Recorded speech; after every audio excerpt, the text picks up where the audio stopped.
अस्सलामुअलैकुम टिक टाक वाले भराओ की हाल चाल है। उम्मीद है सारे भरा ठीक हो सन। असाने भरावां नाल शौक ही अच्छे जा रहा सी।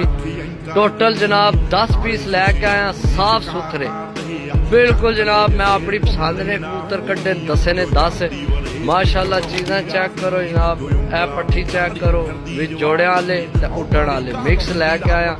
5 जोड़े वाले ते 5 उड्डण वाले सही है।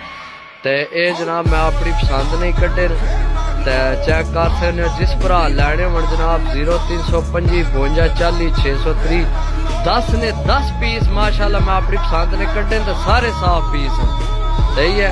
हूँ मैं असल है कला वा नहीं कि तुहानू इन्होंने जनाब पकड़ के शो कराना तो पता चले जनाब के चीज़ा।